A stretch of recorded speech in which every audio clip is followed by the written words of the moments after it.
안녕하세요. 잘 지내셨죠?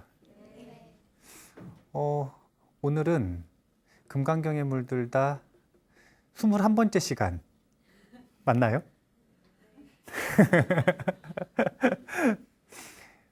우리가 지난 시간에 이 무득무설분의 내용을 하기 위해서 법이라고 하는 것이 무엇인가 라고 하는 내용을 살펴보는 기반을 마련했어요.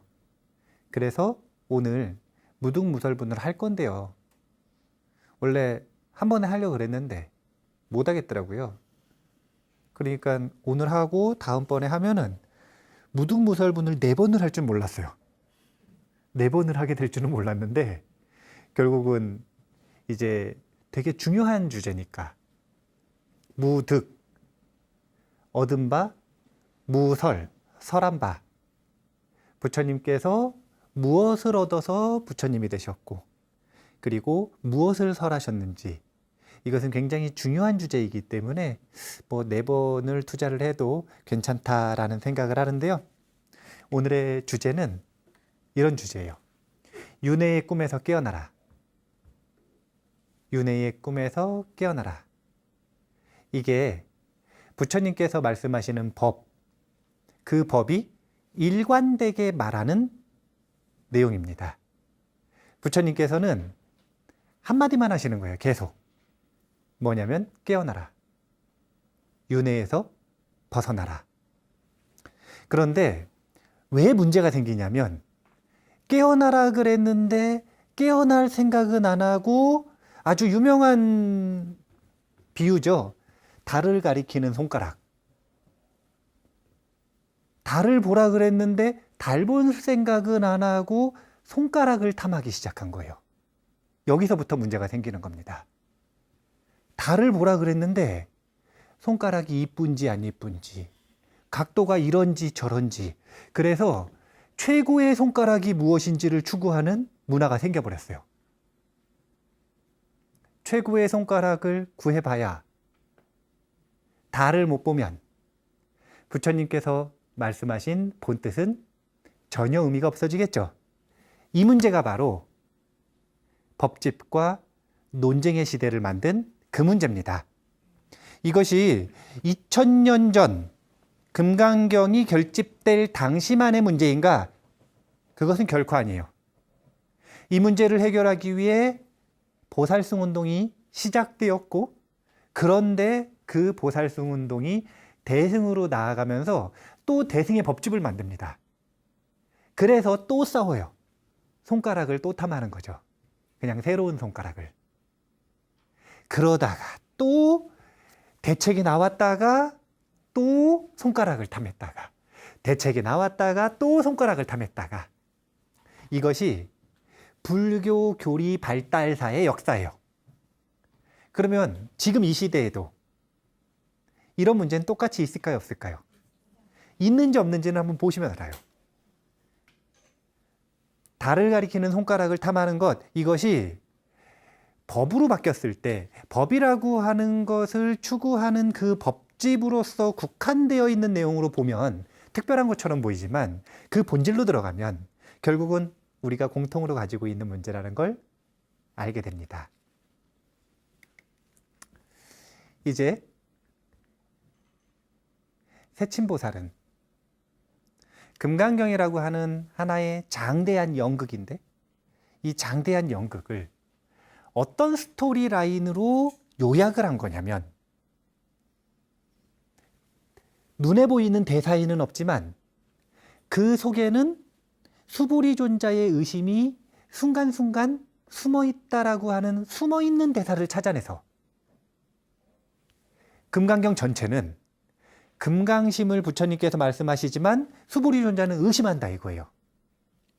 이해를 했다가 또 의심하고 이해를 했다가 또 의심하고 이해를 했다가 또 의심하고 그 의심을 풀어줬더니 다른 의심을 하고 이 의심을 풀어줬더니 다른 의심을 하고 끊임없이 의심하는, 그래서 결국은 의심을 다 풀어낼 때 금강심을 체득하게 된다 라고 하는 그런 스토리로 보는 거예요.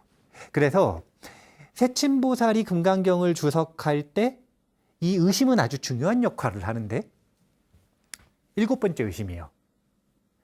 정신 희유분을 듣고 일으키는 7번째 의심입니다. 어떤 내용이냐면 부처님께서는 열애는 형상에서 벗어나 있으며 법 또한 취하지 말라고 말씀하셨다.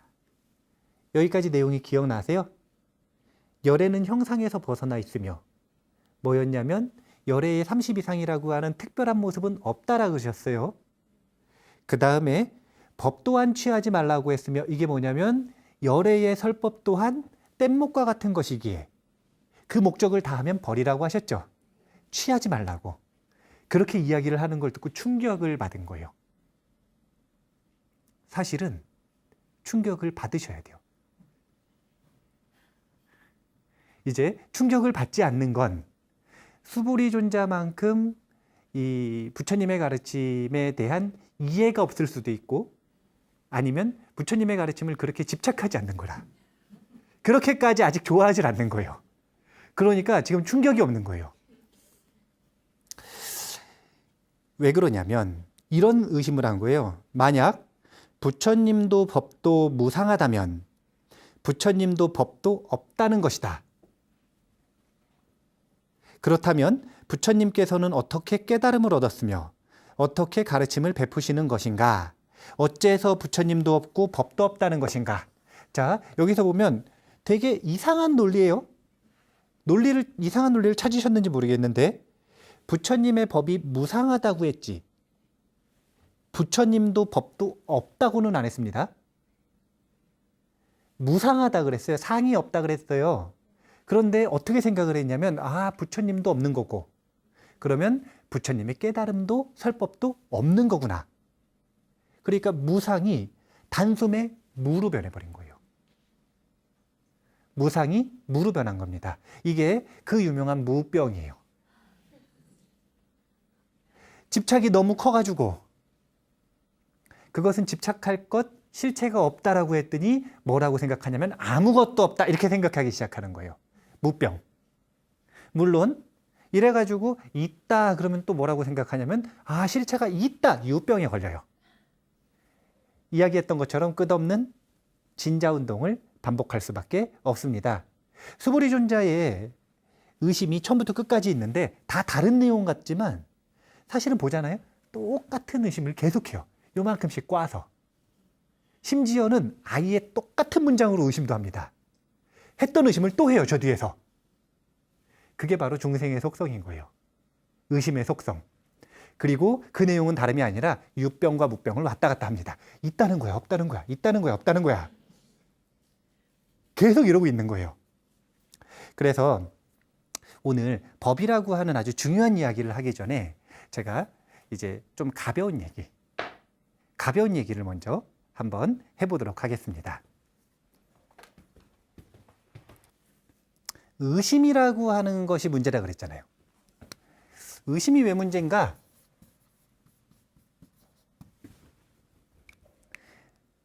의심이 왜 문제일까요?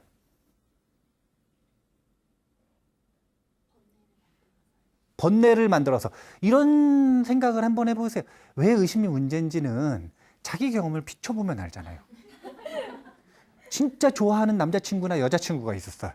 진짜 좋아한다? 그럼 믿고 있어요? 안 믿고 있어요? 근데 어느 순간 의심이 생기기 시작했어요. 그랬을 때 마음이 어때지는지. 그렇죠. 불안해지죠. 이게 바로 문제예요. 의심이 뭐가 문제냐? 불안하게 만든다라는 거예요. 불안하게. 불안하다라고 하는 건 안정적이라는 건가요? 끊임없이 흔들린다는 건가요? 불안하기 시작하면 마음이 굉장히 취약해져요. 아무것도 아닌 이야기, 아무것도 아닌 감정, 아무것도 아닌 문제에 크게 시달리기 시작합니다. 고통이 증폭되기 시작하는 거예요.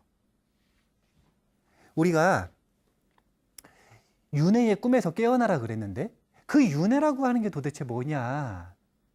많은 사람들이 죽어서 지옥 가고 죽어서 천당 가고 죽어서 축생으로 태어나고 이런 게 윤회인 줄 아는데 그건 윤회의 본질이 아니에요.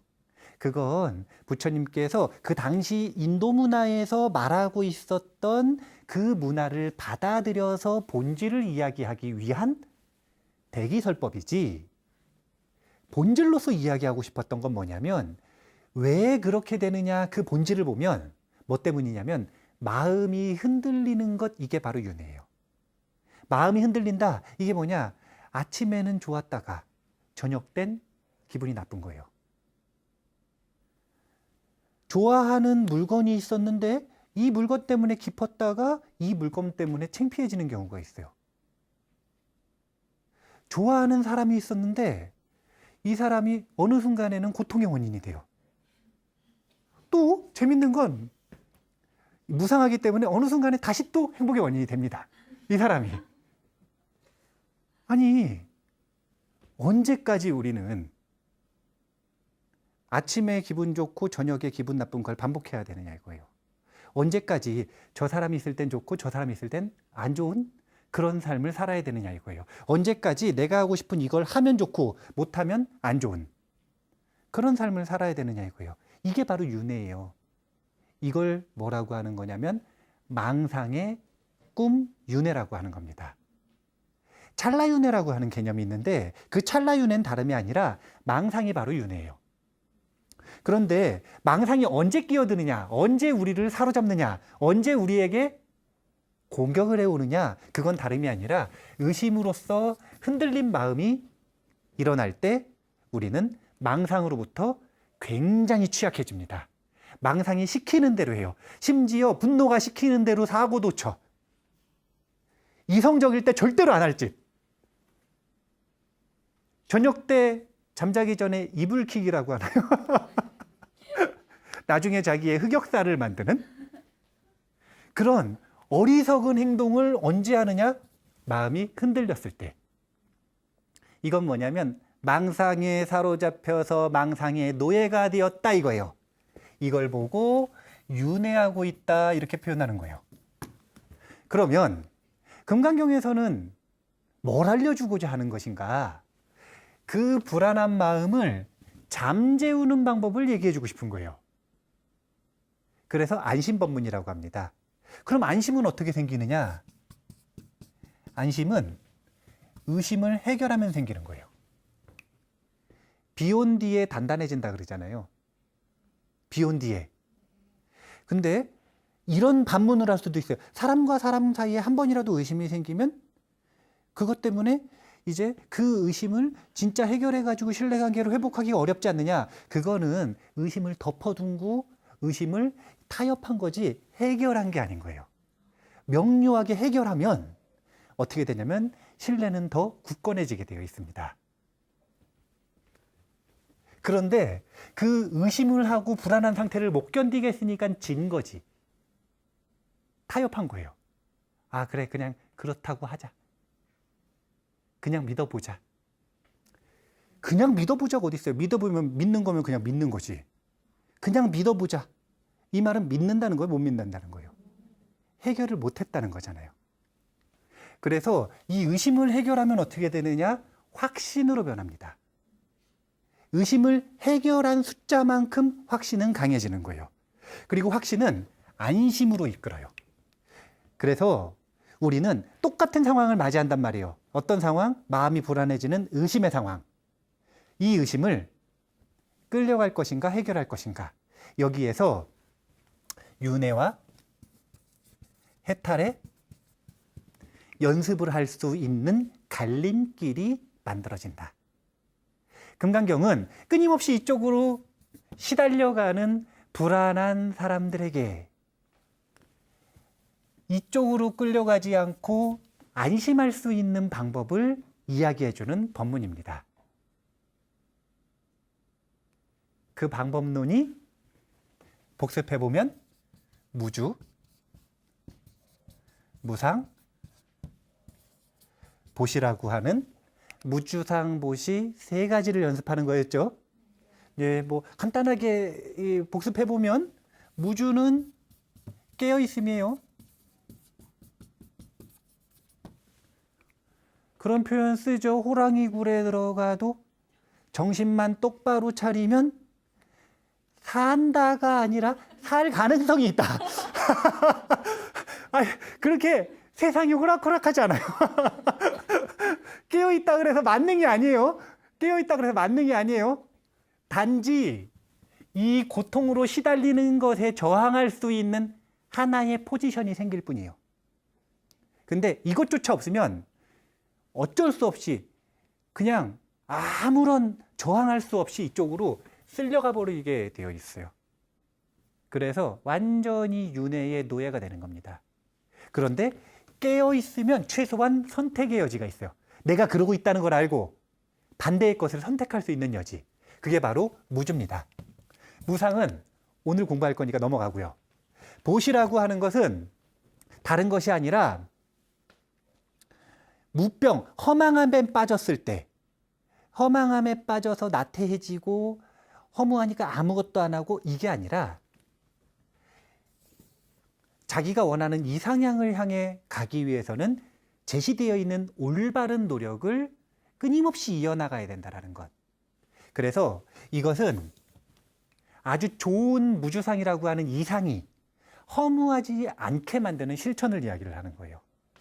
어떤 실천을 할지는 금강경에서 정말 다양한 방법을 제시하고요.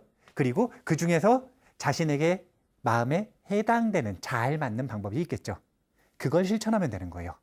자, 그러면 이런 존재 속에서 무병을 어떻게 해결하는가? 무상, 법에 대한 무상 법문을 한번 같이 공부해 보도록 하겠습니다. 불교 그러면 정말 불교는 혁명이었어요, 혁명. 지금에 와서는 이제 서양에서도 불교를 다 알아. 가져갔어요, 이미. 수입해 갔어요. 수입해 간 지가 오래됐어요, 서양 사람들이. 그래가지고 서양 사람들도 이제는 이 혁명적인 가르침을 압니다. 근데 그 당시에는 진짜 없던 가르침이에요. 이 가르침이.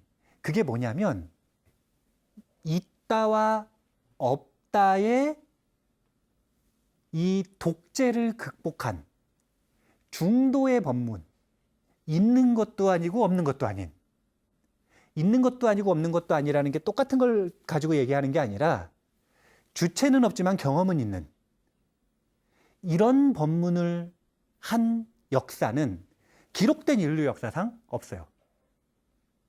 그때 당시에는 그래서 혁명이에요. 근데 그 중심에 서 있는 지혜가 뭐냐면 바로 무아의 지혜입니다. 이걸 반야라 그래요. 그런데 이 반야의 종교조차도 논쟁에 빠져버렸어요. 반야라고 하는 건 어떤 것도 완전히 옳은 것은 없다라는 이야기를 하고 있는 거예요. 그런데 논쟁을 해요.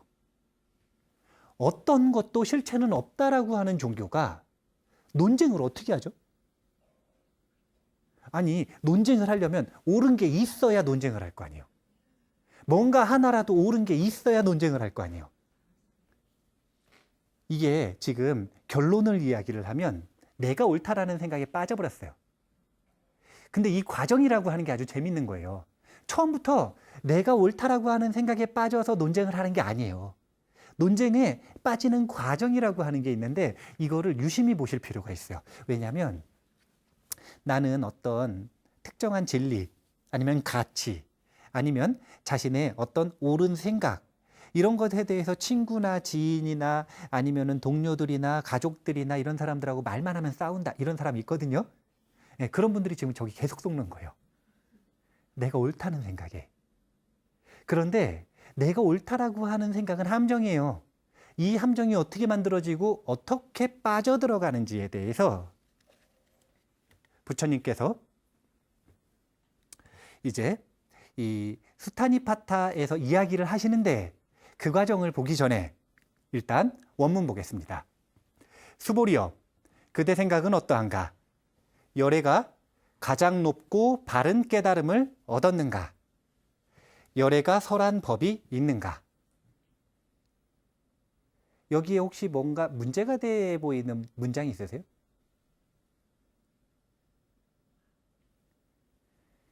가장 높고 올바른 깨달음. 자, 가장 높고 올바른 깨달음. 이런 깨달음이 있을까요? 가장 높고 가장 올바른 깨달음. 이게 바로 논쟁의 원인이에요. 저게 있다라고 생각하는 착각에서부터 시작이 되는 겁니다. 가장 높고 가장 올바른 것이 있다라고 생각하는 것에서부터 모든 싸움은 시작되는 거예요. 가장 높고 가장 올바른 깨달음. 이것은 얻었는가라고 할 때 수보리존자는 뭐라고 대답할까요? 얻은 바가 없다고 대답하겠죠? 그게 결론이죠? 그럼 가장 높고 올바른 깨달음은 있다는 거예요, 없다는 거예요? 없다는 거죠. 네. 근데 이 없는 걸 있다라고 생각하면서 어떤 문제가 생기냐면 수타니파타에 나오는 구절들인데요. 한 문장씩 한번 읽어볼게요.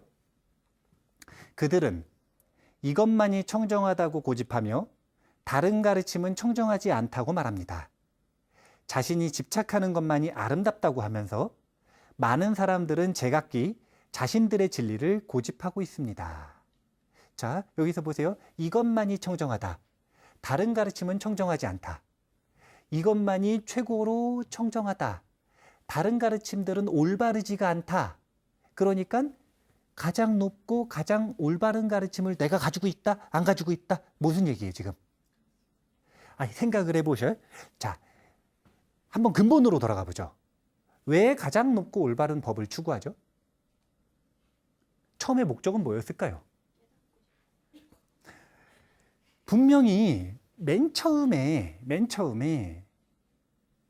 지금 최고의 올바른 깨달음이라고 하는 것, 그러니까 최고의 가장 가치 있는 진리, 법이라고 하는 게 무엇인가를 찾는 이유는, 그리고 그걸 다른 사람들이랑 의논을 하는 이유는 뭐 때문이냐면 목적이 최고의 법을 찾고 싶은 거 아니에요. 최고의 법을 찾고 싶은 이유는 진리를 깨치면 행복해진다고 해서 그랬던 거죠. 그러니까 처음에 시작은 순수하단 말이에요. 처음에 시작은 뭐냐면 행복을 위해, 그러니까 요 말을 그대로 쓰면 윤회에서 벗어나 해탈할 수 있는 최고의 방법을 찾고자 했던 거예요. 맨 처음에는. 근데 그러다가 여기에 대해서 의견들이 갈린단 말이에요. 어떤 사람은 이게 최고다. 어떤 사람은 이게 최고다. 어떤 사람은 이게 최고다. 어떤 사람은 이게 최고다. 그러면 이때부터 문제가 생긴다는 거예요. 어떤 문제가 생기냐면 바로 법상과 비법상이 끼기 시작을 하는 거예요. 자, 이게 최고예요. 그럼 나머지는 옳은 거예요? 옳지 않은 거예요? 예, 이거는 법이다. 이거는 비법이다. 이런 법상과 비법상이 생깁니다. 그러면 어떤 일이 벌어지냐면 처음에는 최고의 법을 찾아서 해탈하는 게 목적이었는데 목적이 변질되기 시작합니다. 그들은 토론을 좋아해요. 이제 뭐가 좋은 거냐면 토론이 좋기 시작한 거예요. 토론을 좋아하여 집회에 뛰어들어 서로 상대방을 어리석은 자라고 여기며 칭찬을 받기 위해 자신은 착하고 건전한 자라고 하면서 다른 전제 위에 기초해서 논쟁을 일삼습니다. 그러니까 다른 전제 위에 기초해서 이게 뭐냐면 맨 처음엔 어떤 전제였냐면 최고의 법을 찾아서 해탈하는 게 목적이었죠. 그런데 이제는 그건 까맣게 잊어버린 거예요. 이제는 그냥 토론 자체가 좋아지기 시작한 거예요. 그러면 토론은 왜 좋으냐? 토론에서 이기는 게 좋은 거라. 토론에서 이기기 위해서 이게 전제가 되어서 이제는 논쟁을 하기 시작을 하는 겁니다. 그런데 정작 이 사람들은 모르는 거예요.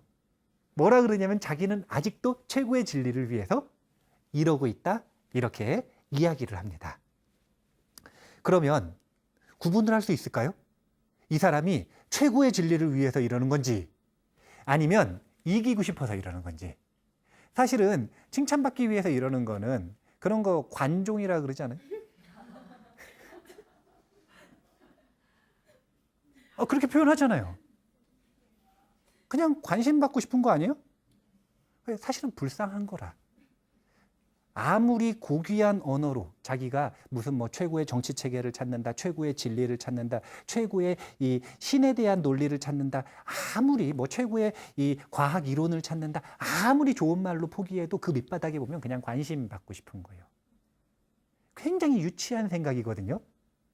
그런데 이 유치한 생각에다가 남들이 보기에는 아주 고상한 말을 여기다 덕지덕지 붙여놨기 때문에 관심 받고 싶어가지고 애를 써가지고 이것도 공부하고 저것도 공부하고 이것도 연구하고 이것도 듣고 저것도 읽고 막 이랬으면은 고상한 말 많이 알까요, 모를까요? 그걸로 무장을 하고 있어. 그러면 대부분의 일반적인 사람들은 그 말들에 속아가지고요, 본질을 못 봐요. 그래서 제가 굉장히 쉽게 이게 지금 칭찬받고 싶어서 이러는지, 그러니까 이기고 싶어서 논쟁하는 건지, 아니면 진짜로 최고의 법을 찾고 싶어서 법담, 논의를 하는 건지를 구분할 수 있는 구절을 가져왔어요. 수타니파타 계속되는데요. 집회에서 논쟁에 참가한 사람은 칭찬을 받고자 노력합니다. 이게 전제예요. 그러나 패배하면 이때 드러나요. 이 사람이 뭘 추구하는지는. 그러나 패배하면 수치스럽게 여기고, 공격할 것을 찾다가 비난을 받으면 화를 냅니다. 최고의 법을 찾고자 했어요. 이런 거예요. 맨 처음에는 어떻게 시작을 한 거냐면 누구나 이렇게 시작을 했어요. 내가 마음이 불안하고 의심이 있고 고통스러운데 이것을 넘어서는 최고의 것을 찾으면 행복할 것이다. 마음의 불안이 가실 것이다. 분명히 이렇게 생각을 하고 시작을 했단 말이에요. 그걸 이쪽 지금 오늘 썼던 언어로 이야기를 하면 불안함을 안심으로 바꾸는, 윤회에서 벗어나 해탈하는 가르침을 찾고 싶었다는 거예요. 그런데 어느 순간 좀 잡스러운 집착이 꼈어요. 그게 뭐냐면 이기는 게 좋은 거라. 이기는 게 좋으면 지는 건 당연히 싫겠죠. 이 마음이 껴들었어요. 그러면 이기는 게 좋고 지는 건 싫으니까 이기는 거에 더 집착을 할까요, 안 할까요? 이 집착이 껴버린 거예요. 그랬을 때 이 집착을 가지고 있으면 졌을 때 저런 반응을 보이는 거예요. 수치스럽게 여기고 발버둥치면서 공격하고 비난을 임삼다가 자기가 비난받으면 화를 내는 거예요. 마치 종기 건드렸을 때 자지러지게 아픈 사람처럼 아주 폭발을 해가지고요. 평소에 굉장히 고상한 사람이었는데 정말 비이성적인 아주 이상행동을 하는 겁니다. 이거는 지금 그 사람은 진리를 추구하고 싶었던 게 아니라 자기도 모르게 이기고 싶어서 논쟁에 취해 있던 거예요. 그러니까 이게 최고의 법이 아니었다라는 게 다른 사람들한테 인정을 받아버렸어. 그러니까 이 사람 윈. 이 사람이 이겨버렸어요. 나는 졌어요. 그랬을 때 반응이 두 가지란 말이에요. 첫 번째, 만약에 이 사람이 지금 논쟁하고 있다.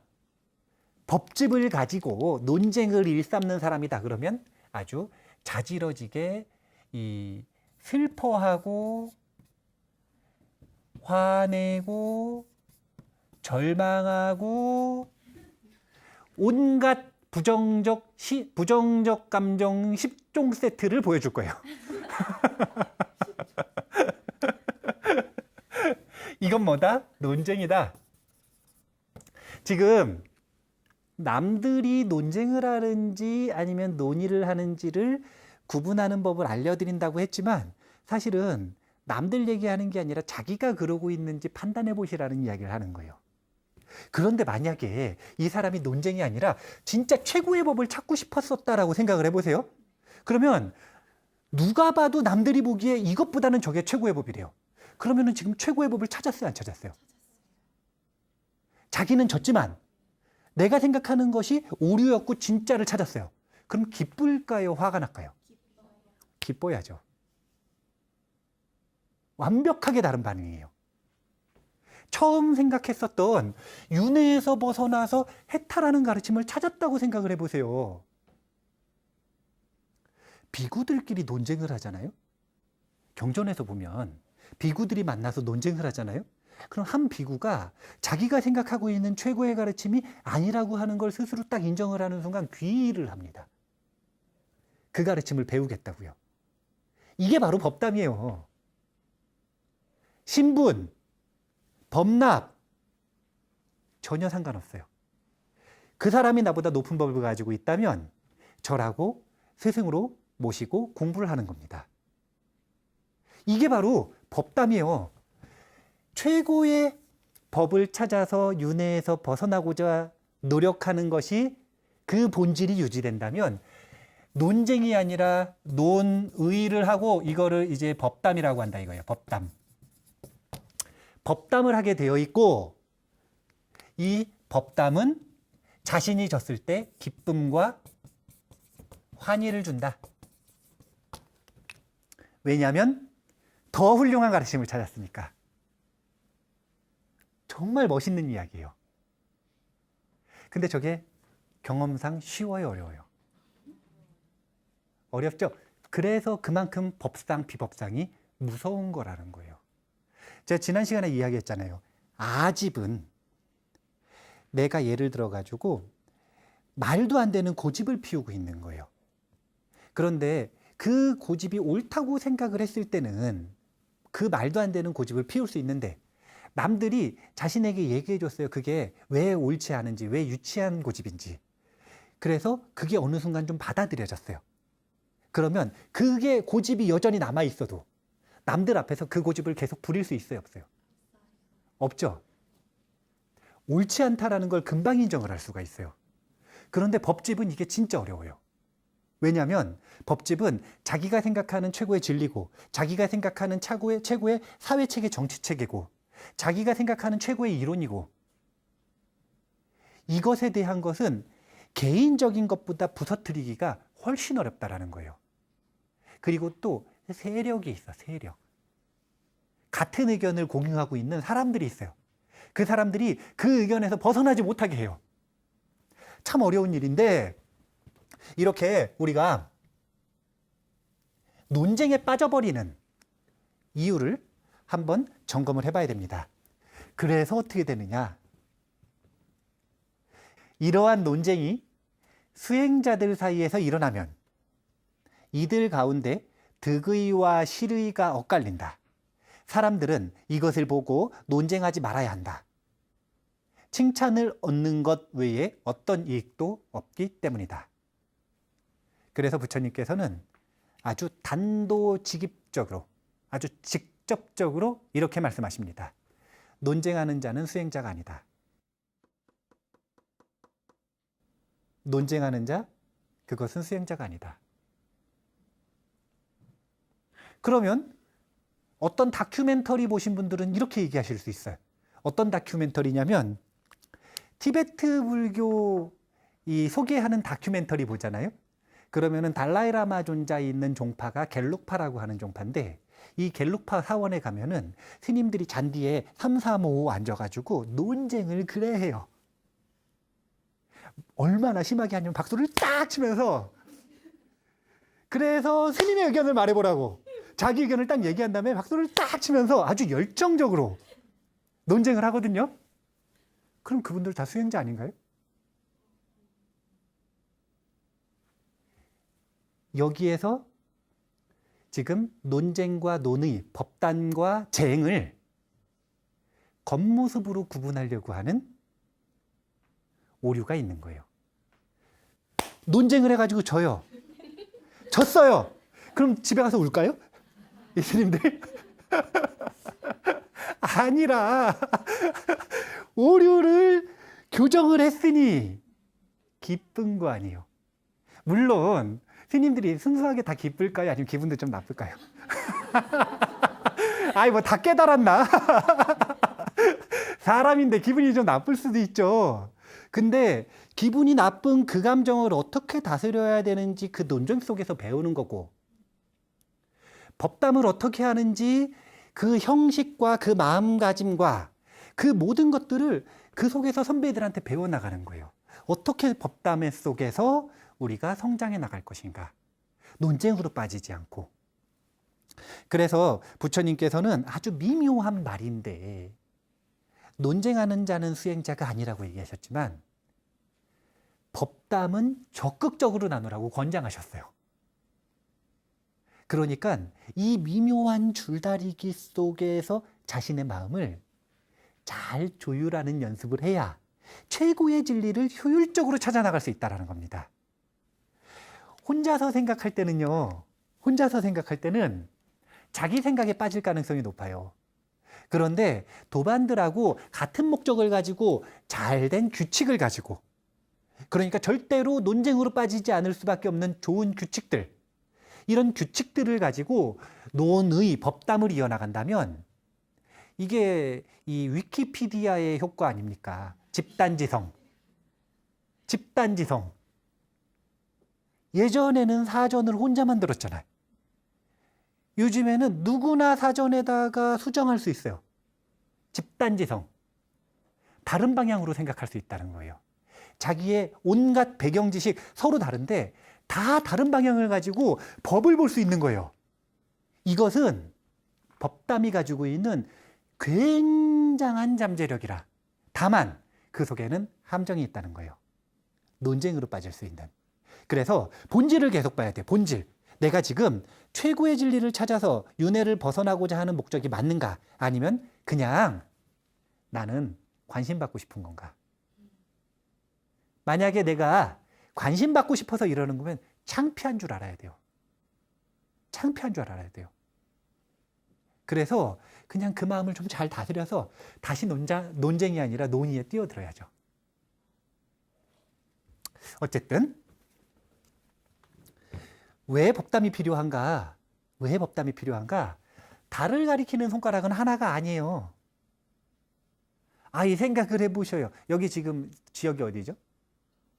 서울에서 저기 보름달을 이렇게 가리켜요. 산청에서도 그 손가락 가지고 달 볼 수 있을까요? 못 봐요. 산청에서는 손가락 가리키는 손가락의 방향이 달라요. 그러면 밤 10시랑 밤 11시랑 손가락 각도가 똑같을까요? 다를까요? 달라요. 또 손가락 모양도 저희 보아버부님이 가리키는 거랑 제가 가리키는 거랑 같을까요? 다를까요? 다르지. 제 손에는 털이 났어요. 달을 가리키는 손가락이 왜 하나일 거라고 생각을 하느냐 이거예요. 그거는 엄청난 착각이다. 이 어리석음으로부터 법집이 시작되는 거예요. 최고의 법이 있다라는 착각. 말도 안 되는 유치한 착각이죠. 제가 부처님께서 말씀하신 뜻을 이해하기로는 가장 높고 바른 깨달음이라 할 만한 정해진 법이 없고 이것을 바탕으로 또한 여래께서 설한 단정적인 법도 없습니다. 왜냐하면 여래께서 설한 법은 모두 얻을 수도 없고 설할 수도 없으며 법도 아니고 법 아님도 아니기 때문입니다. 이제 이 뒷문장은 좀 어려우니까 그 뒤로 넘길게요. 나중으로. 여기서 중요한 문장은 여래께서 얻은 가장 높고 올바른 깨달음 정해진 법이 없다. 또 설법하시는 내용도 단정적인 법은 없다.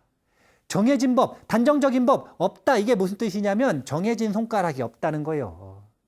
어떻게 그 수많은 손가락 중에 최고의 손가락을 논하고 있어. 그만큼 쓸데없는 일이 어디 있어요. 이게 정말로 우리가 순수하게 처음 불교를 만났었던 그 목적을 생각을 해봐야 돼요. 그냥 우리는 대부분이 그랬을 거예요. 고통에서 벗어나 행복해지고 싶었을 뿐이라. 그런데 이것이 법이다. 이것이 나의 것이다. 이것이 내 의견이다. 이것이 옳다. 여기 이 함정에 빠지는 순간 안심하려고 찾았던 법문이 불안의 원천이 됩니다. 심지어는 남들도 불안하게 만들어요. 불안 바이러스가 돼버리는 거예요. 확진자가 돼버렸네요. 격리당해야 돼. 격리. 안 돼요, 안 돼. 절대 안 돼.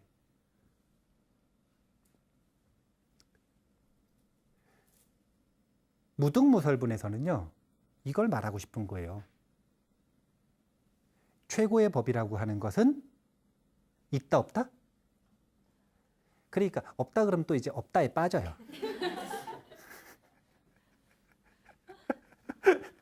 왜 그러냐면 그래놓고 또 뭐라 그러시냐면 법화경에서는 법화경이 최고의 법이다. 화엄경에서는 화엄경이 최고의 법이다. 원각경에서는 원각경이 최고의 법이다라고 얘기한단 말이에요. 최고의 법은 없다 그래놓고. 그래서 도대체 그 최고라고 하는 의미가 무엇인지에 대해서 우리가 분명히 알아야, 그래야 이 얻을 법이 있다는 것, 그리고 그것을 설하는 법이 최고의 법이 있다라는 착각에서 벗어날 수 있다 이거예요. 최고라고 하는 것이 어떤 의미인지는 다음 시간으로 미루고, 오늘은 일단 이거 하나만 기억하죠. 달을 가리키는 손가락은 하나가 아니다라는 것. 최고의 법이라고 하는 것이 있다, 정해진 것, 그것도 어떤 고정된 정해진 최고의 법이라고 하는 것을 보물찾기 하듯이 찾을 수 있다라고 생각하는 그것이 우리에게 다툼과 불안과 전쟁을 불러온다는 것. 이것은 안심법문에서 완전히 벗어난 윤회에 사로잡히게 만드는, 오히려 더욱 속박되게 만드는 그런 행복에 불리한 집착이라는 것. 이것을 일단 꼭 기억을 하시면 좋을 것 같습니다. 그래서 다음 시간에는 이 얘기를 할 거예요. 어떤 얘기를 할 거냐면은, 그렇기 때문에 우리는 이런 말을 들어보셨을 거예요.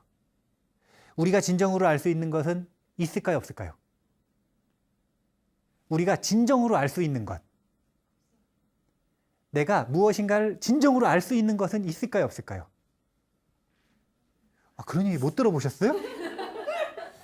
모든 영성 도서와 요즘에 나오는 뉴에이지, 그리고 기타 다양한 종교권의 이 서적들에서 이 대표적으로 나오는 문장인데, 우리의 인식으로는 알 수 있는 것이 없다라는 것, 우리는 끊임없이 모르는 존재라는 것, 이런 얘기를 안 들어보셨다라는 거는 그만큼 목말라서 이것저것 안 봤다는 얘기네요.